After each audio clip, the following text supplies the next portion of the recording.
بسم اللہ الرحمن الرحیم۔ گمنام ہیرو کے معزز ناظرین، السلام علیکم۔ آئیے چلتے ہیں کہانی کی طرف۔ مجھے خوشی ہے کہ غزالہ ہماری باتیں سنتی ہی نہیں، ان پر غور بھی کرتی رہتی ہے، اول خان نے کہا۔ اس سے پہلے کہ میرا دماغ خراب کر دیا جائے مجھے یہاں سے اٹھ جانا چاہیے۔ غزالہ نے انکسار سے ہنستے ہوئے اپنی جگہ چھوڑ کر اٹھنا چاہا، مگر ویرا نے ہاتھ پکڑ کر اسے دوبارہ اس کی جگہ پر بٹھا دیا۔ ایس ٹی ایف کا ایک اپریٹس پچھلی رات سے ہماری تحویل میں تھا۔ سلطان شاہ میری خوابگاہ سے وہ اپریٹس لینے گیا اور پھر انتہائی جوش کے عالم میں دوڑتا ہوا واپس آیا۔ اپریٹس اس کے ہاتھ میں تھا اور اس پر کسی کال کی آمد کا مخصوص اشارہ موصول ہو رہا تھا۔ میں نے اسے ہاتھ لگایا ہی تھا کہ کال سگنل آنے لگے۔ یہ کہتے ہوئے اس نے اپریٹس آن کر کے میری طرف بڑھا دیا۔ راس کالنگ فار ڈینی۔ اپریٹس کے ریسیور پر راس المیڈا کی مخصوص آواز سن کر میرا دل اچھل کر حلق میں آ گیا۔ بات کرو، اول خان نے اضطراری انداز میں مجھے ٹہوکا دے کر کہا۔ یہ بہترین موقع ہے، ویرا بھی بول پڑی، وہ خود ہی تمہارے دام میں آ رہا ہے۔ اپریٹس پر قدرے وقفے کے بعد راس المیڈا کا وہی پیغام دوبارہ سنائی دیا۔ اس بار وقفہ ہوتے ہی میں نے بٹن دبا کر کہا، کیا بات ہے، میں ڈینی بول رہا ہوں۔ میرا فکرہ مکمل تھا، اس لیے میں نے بھی راس المیڈا کی طرح کال اوور کرنے کی رسمی ضرورت محسوس نہیں کی۔ ایسے لاسلکی حالات پر دو تجربے کار آدمی بات کر رہے ہوں تو وہ فکروں کے خود ہی اندازہ کر لیتے ہیں کہ دوسری طرف سے بات پوری ہونے کے بعد انہیں کب بولنا چاہیے۔ اب میں تم سے کھل کر بات کر سکتا ہوں، راس المیڈا بولا، کیونکہ میرے آس پاس ایسا کوئی آدمی موجود نہیں ہے جسے تم اپنی زہریلی باتوں سے گمراہ کر سکو۔ گمراہ میں نہیں، تم کرتے ہو۔ میں تمہارے آدمیوں کے خون کا پیاسا ہوں، لیکن تم نے بلیک ہاک اور وائٹ ہاک کے ساتھ جو شفاقانہ سلوک کیا ہے اس نے مجھے لرزا دیا ہے۔ وہ الگ کاٹنے کی لڑائی تھی، میں انہیں زندہ چھوڑ دیتا تو وہ تمہارے قیدی بن جاتے۔ جیف ملر کے معاملے میں میں تمہاری بے رحمانہ حرکتوں سے واقف ہو چکا ہوں۔ وہ میرا قابل فخر آدمی تھا۔ جب وہ تمہارے سامنے اپنی زبان بند نہیں رکھ سکا تو وہ دونوں کسی گنتی میں نہیں تھے۔ میں جیف ملر کی اگلی ہوئی باتوں کے زخم ابھی تک سہ رہا ہوں۔ میں کوئی نیا خطرہ مول نہیں لے سکتا تھا۔ وہ زندہ رہتے تو میرے دوست، میرے بہت سے راستے مسدود ہو کر رہ جاتے۔ تمہارے راستے مسدود ہو چکے ہیں، بہت جلد تم خود کو میرے روبرو پاؤ گے۔ مجھے حیرت ہے تم نے ان دونوں کو کیسے پہچان لیا۔ راس المیڈا کی آواز تحیر زدہ تھی۔ کبھی بھی تمہارے سامنے نہیں آئے تھے، معلوم ہوتا ہے کہ یہ صرف تمہاری قیاس آرائی تھی۔ میں نے ایک ہلکا سا کہکا لگا کے کہا، اگر وہ میری قیاس آرائی تھی تو اب تم اس کی تصدیق کر چکے ہو۔ تمہارے معلومات کے لیے میں یہ ضرور بتانا چاہوں گا کہ تمہارے K9 منصوبے کا سراغ ملنے کے بعد میں نے ڈیفنس کے مکان میں اپنی انفراریڈ دوربین سے اندھیرے میں بھی تمہارے آدمیوں کو دیکھ لیا تھا اور اسی وجہ سے گرے ہاک وہاں مارا گیا تھا۔ میں تمہارے ساتھ تمہاری ہی معیار کی لڑائی لڑ رہا ہوں۔ میں یہی جاننا چاہتا ہوں کہ تم میری راہ میں روڑے کیوں اٹکا رہے ہو۔ یہ میری ہابی ہے، ہتھیار ڈال دو ورنہ کسی بھیانک انجام کا سامنا کرنے کی تیاری کر لو، کیونکہ ایک ایک کر کے تمہارے سارے مہرے ٹوٹتے جا رہے ہیں۔ تم نے دیکھ لیا کہ فریڈم لاج جیسا قلعہ بھی میری دسترس سے نہیں بچ سکا۔ میں واقعات کی کڑیاں یکجا کر رہا ہوں۔ سخی مراد کو کسی نے تاوان کے لیے اغوا کیا ہوا ہے۔ پورے شہر میں صرف وہ جانتا تھا کہ فریڈم لاج سے میرا کوئی تعلق ہے۔ کیا وہ تمہارے قبضے میں ہے؟ وہ خود ہی میرے جال میں پھنس رہا تھا۔ میں نے خوش دلی کا مظاہرہ کرتے ہوئے کہا، دانا دشمن کا مقابلہ کر کے مجھے ہمیشہ لطف آتا ہے۔ خوشی کی بات ہے کہ بعض باتیں تم خود بخود سمجھ لیتے ہو۔ میں غیر ضروری خون خرابے سے ہمیشہ ہی پرہیز کرتا ہوں۔ جیف ملر سے کام کی باتیں معلوم کر کے میں نے ایمانداری سے اسے رہا کر دیا تھا۔ اب سخی مراد کو بھی آزادی مل جائے گی۔ میرا خیال ہے تم اسے نہیں چھیڑو گے۔ اپنے فیصلوں کے لیے میں تمہارے مشوروں کا محتاج نہیں ہوں۔ اس کا سرد لہجہ قدرے سخت ہو گیا۔ تو پھر تم نے مجھ سے کس لیے رابطہ کیا ہے؟ میں نے اس کا مذاق اڑاتے ہوئے پوچھا۔ سنو اور کان کھول کر سنو کہ اسپیشل ٹاسک فورس کا وجود اب کوئی راز نہیں رہا ہے۔ وہ کہہ رہا تھا پاکستان کی حکومت لاکھ انکار کرتی رہے، لیکن البرٹو ویلیسا نے اپنی جان پر کھیل کر اس بھیانک فورس کے سارے کارنامے دنیا بھر میں پھیلا دیے ہیں۔ البرٹو ویلیسا نے ظفر کے روپ میں تمہارے لیے بھی بہت کچھ کیا تھا۔ اب اس بات میں کوئی شبہ نہیں رہا کہ تم اسپیشل ٹاسک فورس کے مخبر بن چکے ہو۔ میں تمہیں اس ذلت سے نکال کر عزت کا کوئی مقام دلوا سکتا ہوں۔ اپنی عزت اور ذلت کی صنعت کے لیے مجھے تمہارے کسی ہم وطن کی رائے کی ضرورت نہیں۔ مجھے معلوم ہے کہ تم دو منہ والے سانپ ہو، ایک سرے پر راس المیڈا ہو اور دوسرے پر راڈنی آرک۔ تمہارے ان دونوں دانوں میں زہریلی زبانیں ہیں جو کسی بھی حالت میں تریاک نہیں اگل سکتی۔ تم اسی طرح لڑتے لڑتے ایک دن مر جاؤ گے اور کوئی تمہارا نام تک لینا گوارا نہیں کرے گا۔ میں آواگون کا قائل نہیں ہوں۔ ہر انسان کو صرف ایک بار زندگی ملتی ہے جسے احترام اور عزت سے گزارنا چاہیے۔ میری بات مان لو تو تمہیں امریکہ کی شہریت اور تمہارے من پسند کاروبار کی ضمانت مل سکتی ہے۔ مجھے اپنے وطن کی مٹی تمہارے ملک کے سونے سے ہزاروں گنا زیادہ عزیز ہے، پھر مجھے تم کو اسی مٹی میں ملانا پڑے گا۔ اس کی آواز قہربار ہو گئی۔ یہ آخری موقع تھا جو تم گنوا رہے ہو۔ ابھی تک میں دوسرے کاموں میں الجھ کر تمہیں ڈیل دے رہا تھا، مگر اب میری پوری توجہ تم پر مرکوز رہے گی۔ تم خونی بھیڑیے ہو، تمہیں اپنے ساتھیوں کو کھانے سے بھی فرصت نہیں۔ تم میرا کیا بگاڑ سکو گے؟ تمہارا وقت تیزی سے پورا ہو رہا ہے۔ اگر کسی وقت تمہیں عقل آ جائے تو اپنے اس اپریٹس پر مجھ سے رابطہ کر لینا۔ میں تمہاری دہشت کو سمجھ رہا ہوں، لیکن تمہیں معلوم ہونا چاہیے کہ میں غدار حلیفوں کے معاملے میں بہت تنگ دل اور شفاق ہوں۔ البتہ ہتھیار ڈال دینے والے دشمنوں کے حق میں ہمیشہ مہربان ثابت ہوتا ہوں۔ ماضی کی مثالوں میں تم اس اصول کو ہر جگہ کار فرما پاؤ گے۔ شاید جیف ملر کے بارے میں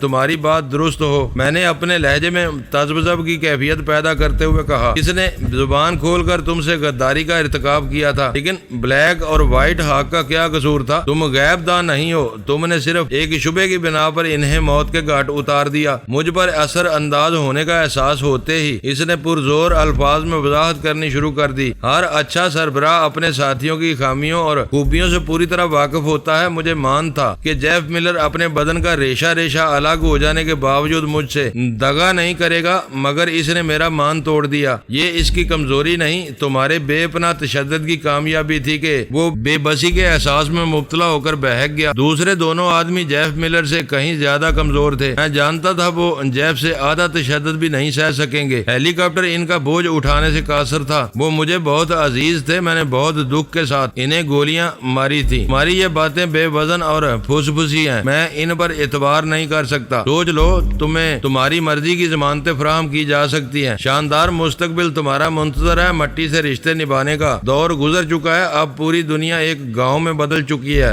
گوادر کے رہنے والے نیو یارک میں ٹہلتے ہیں اور میں اپنے شہر کو بھول کر یہاں بیٹھا ہوا ہوں۔ سوچو اور سوچتے رہو، ایک دن تم میرے ہم خیال ہو جاؤ گے۔ بائی راس المیڈا کے آخری لفظ کے ساتھ ہی اپریٹس پر صرف ہلکا سا ریڈیائی شور باقی رہ گیا۔ میں نے اپنے لاسلکی آلے کو بے پرواہی سے تپائی پر ڈال دیا۔ راز کی اس کال کا مطلب سمجھ میں نہیں آیا۔ ویرا بڑبڑائی، ایسا لگ رہا تھا جیسے اس نے تمہارا مقصد پورا کرانے کے لیے یہ کال کی ہو۔ اس کی ساری باتیں بے سروپا تھیں۔ ترغیب اور تحریش کے اس گھسے پٹے حربے کو بے سروپا بھی کہا جا سکتا ہے۔ میں نے معنی خیز مسکراہٹ کے ساتھ کہا، یہ بھی ہو سکتا ہے کہ اس وقت راس المیڈا میری اور اپنی گفتگو کسی تیسرے اہم فرد کو سنوانے کے لیے بات کی ہو۔ میں نے یہ بات کئی مرتبہ محسوس کی تھی۔ تمہارے خیال میں اتنا اہم آدمی کون ہو سکتا ہے؟ اول خان نے خالی الذہنی کے عالم میں پوچھا۔ وہ امریکن کونسل جنرل بھی ہو سکتا ہے۔ راس المیڈا نے منہ کی کھانے کے بعد اسی کا رخ کیا ہوگا اور اب اس سے مدد مانگ رہا ہوگا۔ وہ لوگ یہاں پے در پہ اتنے نقصانات اٹھا چکے ہیں کہ اب ہمارے خلاف کوئی نئی مہم جوئی کرتے ہوئے ہچکچا رہے ہوں گے۔ فریڈم لاج میں پھیلنے والی تباہی نے ان کا رہا سہا حوصلہ بھی ختم کر دیا ہوگا اور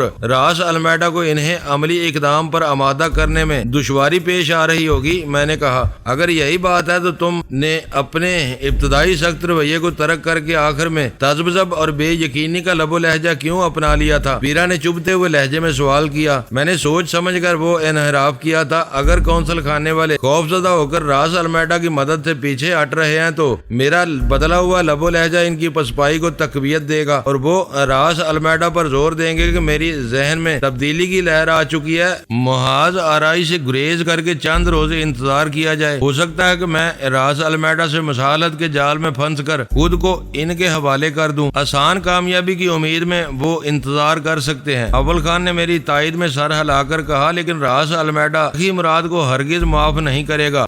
ابھی تک اس کے اغوا کی خبر عام نہیں ہوئی ہے۔ اس کے گھر والوں نے اس کی اور ولی مراد کی پراسرار گمشدگی کو سختی سے راز میں رکھا ہوا ہے، مگر راس المیڈا اندر کی اس بات سے بھی باخبر ہے۔ وہ اپنی بساط کے ہر موہرے پر گہری نظر رکھنے کا عادی معلوم ہوتا ہے۔ آؤ، میں نے اپنی جگہ چھوڑ کر کہا، ذرا سخی مراد سے بھی کچھ باتیں کر لی جائیں۔ سلطان شاہ نے بھی ہمارے ساتھ چلنے کا ارادہ ظاہر کیا، لیکن میں نے سختی سے اسے روک دیا۔ نادرا کے بظاہر غیر آباد مکان میں زیادہ افراد کی آمد و رفت کسی نئی مصیبت کا پیش خیمہ بھی بن سکتی تھی۔ راستے میں اول خان نے مجھے بتایا کہ اس کے آدمی سخی مراد کو طویل وقفوں کے لیے مسکن دواؤں کے زیر اثر رکھ رہے ہوں گے تاکہ انہیں بھی آرام کرنے کا موقع مل سکے۔ خورد و نوش کی اشیاء میں ملا کر دی جانے والی ادویات کی مقدار اس قدر کم و بیش کی جاتی تھی کہ سخی مراد کھانے پینے کے اوقات پر ہوش میں رہ سکے، مگر دن اور رات کے بیشتر حصوں میں گہری نیند سوتا رہے۔ ادھر ادھر کی باتیں کرتے ہوئے ہم تھوڑی دیر میں نادرا کے گھر جا پہنچے۔ اول خان کا ایک آدمی احاطے میں مستعد تھا، دوسرا تہہ خانے میں اپنی ڈیوٹی سر انجام دے رہا تھا۔ باہر والے سے یہ معلوم کر کے ہم دونوں کو خوشی ہوئی کہ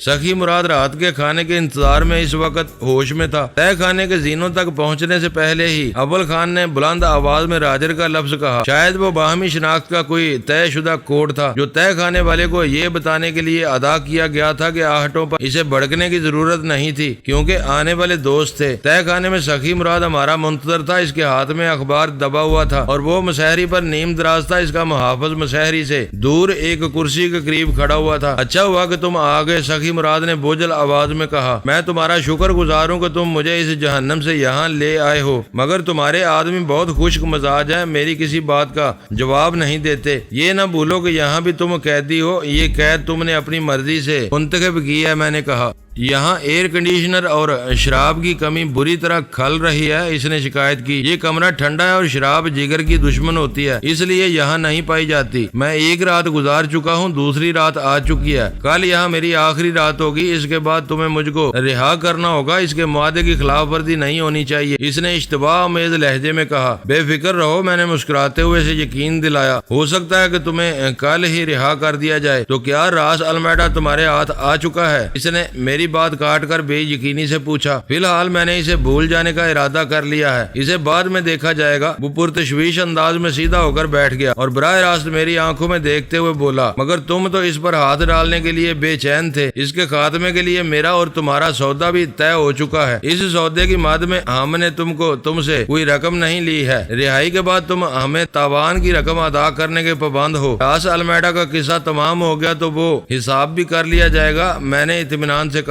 مگر میرا کیا بنے گا؟ میرے خلاف راس المیڈا تمہیں رقم دے چکا ہے، میری واپسی اسے شبے میں ڈال دے گی، پھر یہیں رہتے ہیں، میں نے مکارانہ مسکراہٹ سے کہا۔ شراب اور ایئر کنڈیشنر کے بغیر میری کچھ سمجھ میں نہیں آ رہا کہ تم میرے ساتھ کیا کھیل کھیلنا چاہ رہے ہو۔ وہ دونوں ہاتھوں سے اپنا سر تھام کے بولا، تم نے مجھے بدترین الجھن میں ڈال دیا ہے، تم پورے ملک پر حکمرانی کرنے کا خواب دیکھ رہے ہو، اگر اتنی سی بات پر پریشان ہو گئے۔ میں نے طنزیہ لہجے میں کہا، ابھی تک راس المیڈا کو یہ علم نہیں ہے کہ تم میرے ہاتھ آ چکے ہو، یہ بات کھل چکی ہوتی تو تم سے کوئی سودا نہیں کیا جا سکتا تھا، تم گھر جا کر آرام کی نیند سونا، راس المیڈا تم سے کوئی تعرض نہیں کرے گا۔ خوشی سے اس کا چہرہ کھل اٹھا اور وہ بولا، تم واقعی بہت ذہین آدمی ہو، تم میرے ساتھ مل جاؤ تو میں تھوڑے ہی عرصے میں اپنا ہر خواب پورا کر سکتا ہوں۔ تمہارے پاس سوچنے والا ذہن ہے اور میرے پاس بے حساب پیسہ، اس ملک میں انسان سے زمین تک ہر چیز بکاؤ ہے، کوئی سستے داموں بک جاتا ہے، کوئی اپنی پوری قیمت وصول کرتا ہے، میں ہر ایک کے دام لگا ڈالوں گا اور تم میرے دستے راس ہوگے۔ تم بھول رہے ہو کہ فی الوقت راس المیڈا نے تمہیں خریدا ہوا ہے اور تم اس کے دیے ہوئے احکام بجا لانے پر مجبور ہو۔ جو خود بک چکا ہو وہ دوسروں کو کیا خرید سکتا ہے؟ میں نے اسے چرکا لگایا۔ وہ ایک خوش فہم اور خود پرست سیاست دان تھا، میرے فکروں کی تلخی کو نرمی سے سہ گیا اور مسکرا کر بولا، 10 راس المیڈا بھی مل کر میری قیمت ادا نہیں کر سکتے، وہ میری کمزوریوں کی قیمت وصول کر رہا ہے۔ آدمی اقتدار میں آتا ہے تو اس کی کمزوریاں خود بے خود چھپ جاتی ہیں۔ میں تمہارا ممنون ہوں کہ تم ایمانداری کے ساتھ اپنے وعدوں پر عمل کرنے کا ارادہ کیے ہوئے ہو، میں بلا وقت آنے پر بھی تمہیں یاد رکھوں گا۔ وہ بالکل بھولا ہوا تھا کہ اپنا بلا وقت وہ پہلے ہی گزار چکا تھا، آنے والا وقت اس کے لیے ذلت اور موت کا پیغام لے کر آ رہا تھا، ملک زوال کی طرف جا رہا تھا، حکمرانوں کا انتخاب کرنے والوں کے حافظے کمزور سے کمزور تر ہوتے چلے جا رہے تھے، لیکن پھر بھی ان پر اتنا برا وقت نہیں آیا تھا کہ وہ سخی مراد جیسے رنگے سیار کو اپنی قضاء و قدر کا مالک بنا کر اپنی موت کے پروانے پر دستخط کر دیتے۔ تم سیاست کے میدان کے پرانے کھلاڑی ہو، اندر کی بہت سی کہانیاں جانتے ہوگے،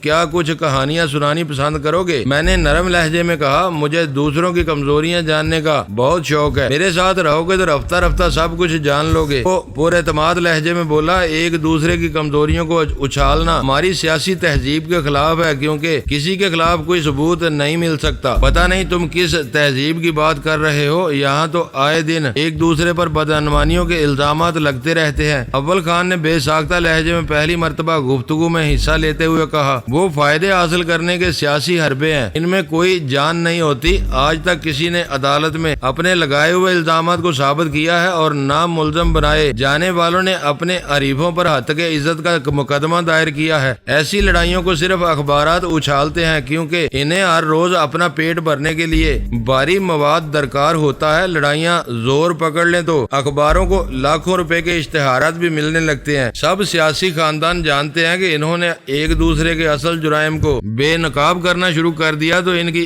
برادری تباہ و برباد ہو جائے گی اور نئے چہرے ان کی مسندوں پر بیٹھ جائیں گے۔ جب تک برادری برقرار ہے، دیر سویر ہر ایک کو اس کا حصہ ملتا ہی رہے گا۔ ہر دم منو سلوا اگلنے والی ہانڈی کے پیندے میں کوئی احمق بھی سوراخ نہیں کرتا۔ تمہاری باتیں دلچسپ ہیں، اس کی بے تکان تقریر میں وقفہ آتے ہی میں بول پڑا، زندگی رہی تو تمہارے ساتھ محفلیں جمتی رہیں گی۔ یہ بتاؤ کہ K9 کے سلسلے میں تمہاری فرم پر بننے والے مقدمے کا کیا بنے گا؟ کچھ بھی ثابت نہیں کیا جا سکے گا۔ جہاز کے کپتان کی خودکشی نے سب کا بھرم رکھ لیا ہے۔ بارودی کریٹ وہی بمبئی سے لایا تھا، نامعلوم مقاصد کے لیے قبرص لے جا رہا تھا۔ میرے وکیل اس کہانی میں جان ڈال دیں گے۔ بولتے بولتے اس نے چونک کر سوال کیا، مگر یہ سب لمبی کہانیاں ہیں، یہ بتاؤ کہ ولی داد کی لاش کہاں ہے؟ اس میں تمہیں کیا دلچسپی ہے؟ تم اسے مار کر اپنی خون کی پیاس بجھا چکے ہو۔ میں نے کہا، وہ میرا ایک روپ تھا جو تم نے دیکھ لیا، اس کے علاوہ بھی میرا ایک روپ ہے، میں اپنے خاندان کا گاڈ فادر یا ان داتا بھی ہوں۔ اس کی لاش پر ماتم کرنا اور اسے عزت سے دفن کرانا میرا فرض ہے۔ وہ نہایت مکاری اور ڈٹائی کے ساتھ مسکراتے ہوئے بولا، آزادی کی خوشخبری نے اس کے مزاج میں خاصی تبدیلی پیدا کر دی تھی۔ ولی داد کی لاش ہم صحرا میں پھینکنے کے بجائے کراچی لے آئے تھے، یہاں وہ لاش ایک ویرانے سے پولیس کی تحویل میں جا چکی ہے۔ تم ذرا سی تگو دو کرو گے تو اپنے مقتول کو کسی سرکاری اسپتال کے مردہ خانے میں تلاش کر لو گے۔ حیرت ہے کہ تم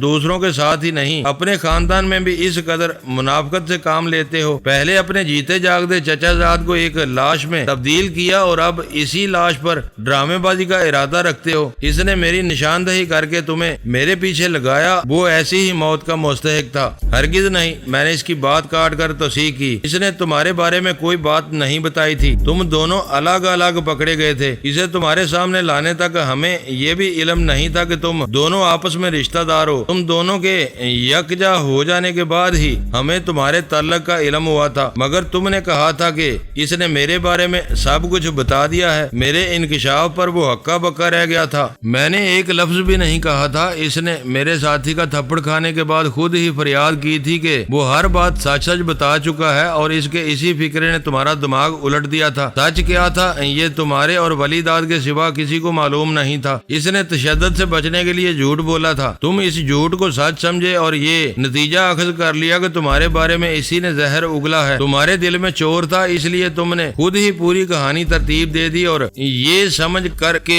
تمہارے گھر کے بیدی نے لنکا ڈایا ہے۔ ہر بات اگلتے چلے گئے۔ سخی مراد کے چہرے کا رنگ اڑ گیا اور اس کی آنکھیں حیرت سے پیشانی پر جا چڑھی۔ وہ مجھے یوں گور رہا تھا جیسے میرے سر پر اچانک سینگ نکل آئے ہوں۔ پھر اس کے منہ سے سرسراتی ہوئی آواز نکلی، اس کا مطلب ہے ولی داد ناحق ہی میرے ہاتھوں مارا گیا۔ ہائے میرا چچا زاد، وہ میرا کس قدر وفادار تھا۔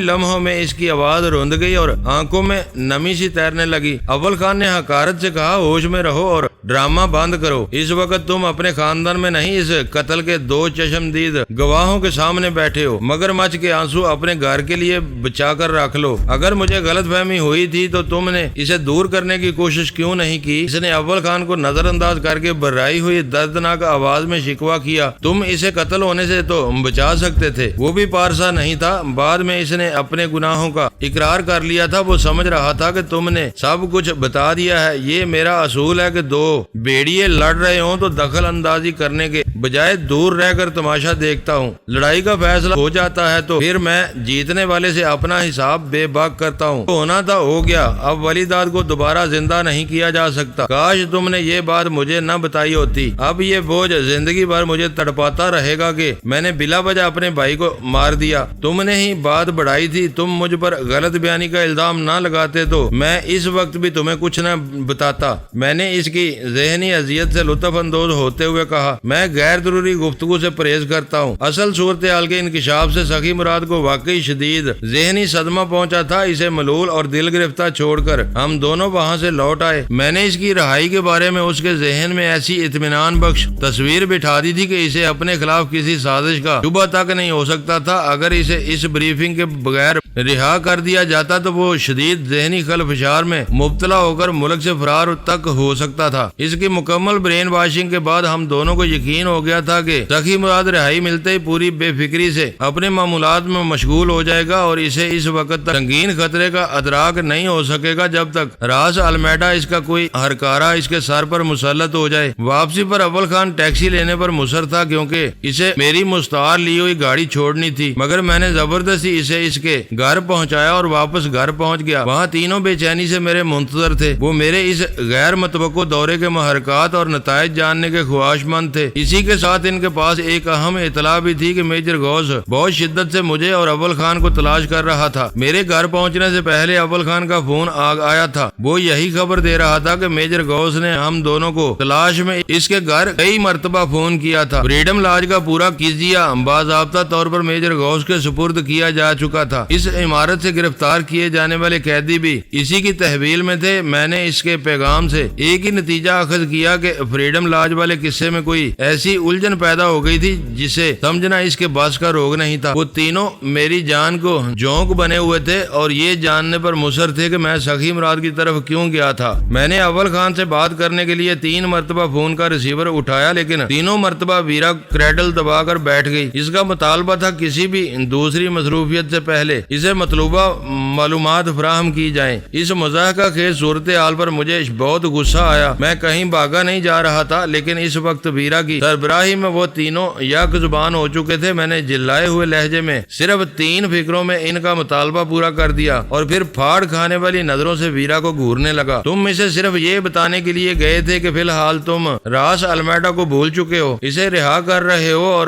اسے کسی طرح فکر مند نہیں ہونا چاہیے۔ آخر تمہیں اس پیغام رسانی کی ضرورت کیوں محسوس ہوئی؟ ویرا نے میرے چہرے پر سے نظریں ہٹائے بغیر چبھتے ہوئے لہجے میں پوچھا۔ اپنی یہ بےہودہ جرا تم بعد میں بھی کر سکتی ہو، پہلے مجھے اول خان سے بات کرنے دو۔ جرا کا سلسلہ چل پڑا تو بعد میں سے بات نکلتی چلی جائے گی، میں نے غصے سے کہا۔ ویرا ٹٹائی سے مسکراتے ہوئے بولی، تم میری جرا سے بچنا چاہتے ہو تو فی الحال صرف اتنا ہی بتا دو کہ پہلے مرغی پیدا ہوئی یا انڈا وجود میں آیا تھا۔ صاف ظاہر ہے کہ وہ اس وقت مجھے سلگانے پر تلی ہوئی تھی۔ میں برہمی یا بیزاری کا اظہار کر کے اس کا کچھ بھی نہیں بگاڑ سکتا تھا کیونکہ اسے غزالہ اور سلطان شاہ کی حمایت بھی حاصل تھی۔ میں نے دل پر جبر کر کے ہنستے ہوئے کہا، پہلے انڈا دیتی ہوئی مرغی وجود میں آئی تھی، ہوا لگنے سے انڈے کا چھلکا سخت ہوتے ہی مرغی اس پر چڑھ کر بیٹھ گئی، بالکل اسی طرح جیسے اس وقت تم کریڈل پر قابض ہو۔ اور پھر پولٹری فارمنگ کا سلسلہ چل نکلا اور سینکڑوں کے بارے نیارے ہو گئے۔ ویرا کو شاید مجھ سے ایسی بے باکی کی توقع نہیں تھی۔ میرے جواب پر حیرت سے اس کا دانا کھل گیا۔ میں نے فون کا ریسیور اٹھایا تو اس بار وہ کریڈل دبانا بھول گئی اور میں نے اول خان کا نمبر ملا لیا۔ اول خان کی آواز سنتے ہی میں پوچھ بیٹھا، بڑے بھائی کیا تم انڈے اور مرغی کے قصے پر روشنی ڈال سکتے ہو؟ ان